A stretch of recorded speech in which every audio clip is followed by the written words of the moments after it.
आज हम पढ़ने वाले हैं केले प्रमेय का कथन लिखिए और सिद्ध कीजिए। चलते हैं और वीडियो की शुरुआत करते हैं। आप जानते हैं कि प्रत्येक ग्रुप एक क्रम से समूह के तुल्यकारी होता है।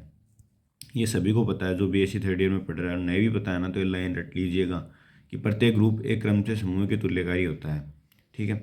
अब पहले तो हम इसकी उत्पत्ति करेंगे, उसके बाद में इसको एक एक सिद्ध करेंगे, उसके बाद आच्छादक, फिर पुनः एक एक पुनः आच्छादक, फिर हम इसे समकालिकता के लिए सिद्ध करेंगे। ठीक है।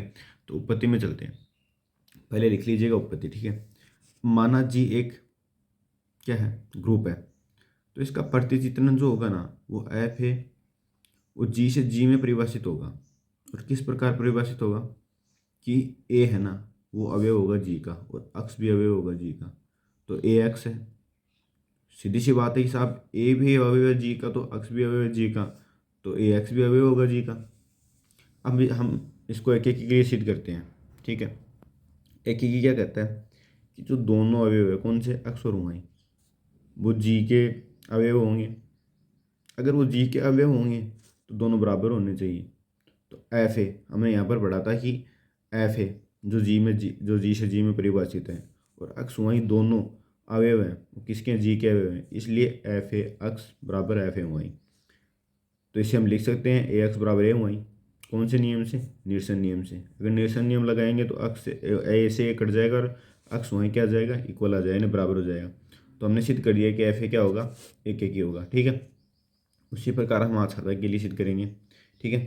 कि जो आच्छादक है वो किससे परिभाषित होता है, वो मैंने पढ़ा था कि ए एक्स, देखो ए अवयव जी का और अक्स अवयव जी का, तो ए एक्स भी सीधी सी बात है अवयव होगा जी का।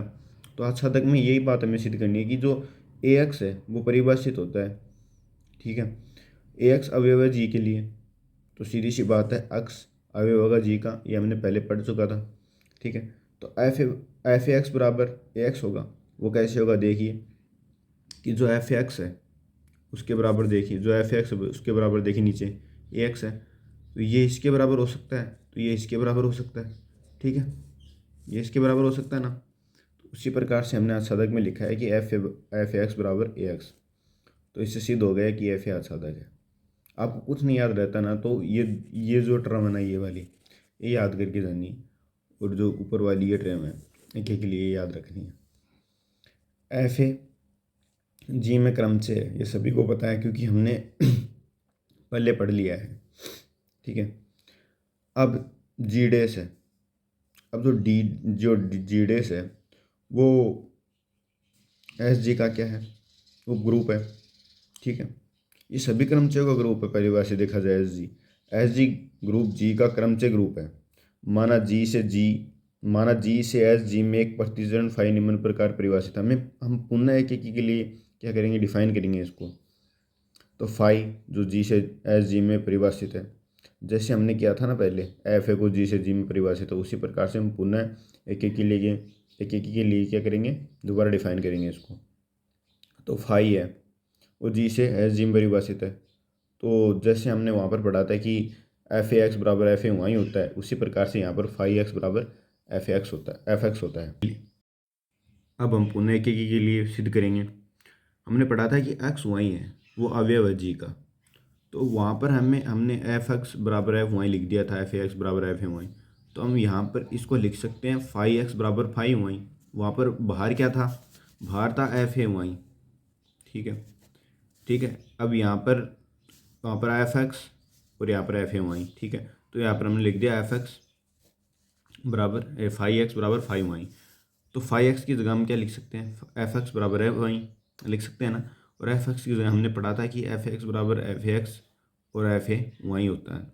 ठीक है। तो हमने जैसे वहाँ पर सिद्ध किया था कि ए एक्स बराबर ए वाई, तो ए से ए कट गया था, एक्स वाई बच गया था, वही बात यहाँ पर लगानी है, सेम टू सेम। ठीक है।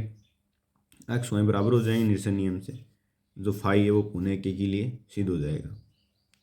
आपको रट कर जानी है अगर नहीं याद होती है तो भी। ठीक है। एक बार इसको दो बार तीन बार लिख के देख लोगे तो याद हो जाएगी। आच्छादक, अब आच्छादक के लिए वही बात, इसमें क्या परिभाषित करना है हमको। ठीक है। कि एफ एक्स है, वो एस जी वाला पढ़ा था ना, जी से एस जी में परिभाषित है, वही आच्छादक में पुनः उसके लिए लगाना है। एफ एक्स अवयव है एस जी के लिए, तो एक्स है, सीधी सी बात है, एक्स वो जी का अवयव होगा ही। फाई एक्स बराबर एफ एक्स होगा तो एफ फाई बराबर क्या हो जाएगा, आच्छादक हो जाएगा फाई। हमने पुनः सिद्ध कर दिया। अब समाकारिता के लिए चलते हैं। हमने पहले एक एक के लिए सिद्ध किया, फिर आच्छादक, फिर पुनः एक एक की, फिर पुनः आच्छादक। अब समाकारिता, जो अक्ष वाई है हम सीधी एक एक में पढ़कर आ चुके हैं पहले कि एक्स वाई अवयव होगा जी का। तो एफ एक्स वाई है, जो फाइव एक्स वाई है वो एफ एक्स वाई के बराबर होंगे। हम फाइव एक्स वाई को एफ एक्स वाई को क्या लिख सकते हैं, F X multiply by F Y.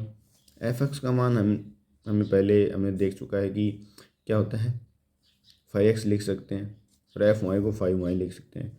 तो इन्हें समाकारिता के लिए हमने सिद्ध कर दिया है। जो बात हमें याद रखनी है ना, वो बात ये है कि सबसे बड़ा पॉइंट तो यही है कि जी को जी से ये लगभग बराबर होगा जी डैश के। ठीक है, तो ये लाइन आपको सबसे ज़्यादा याद करके लानी है, इंपॉर्टेंट है।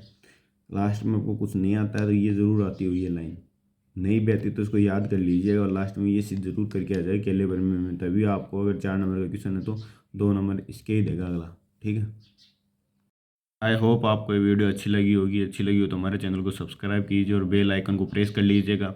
और अगर आपने जो बीएससी के थर्ड ईयर के इंपॉर्टेंट क्वेश्चन नहीं देखे हैं तो आपने इंपॉर्टेंट क्वेश्चन का मैंने एक वीडियो बना दिया, वो देख लीजिएगा और हमारे चैनल को सब्सक्राइब कीजिएगा और कमेंट करके ज़रूर बताइए कि आपको ये वीडियो कैसा लगा। जय हिंद।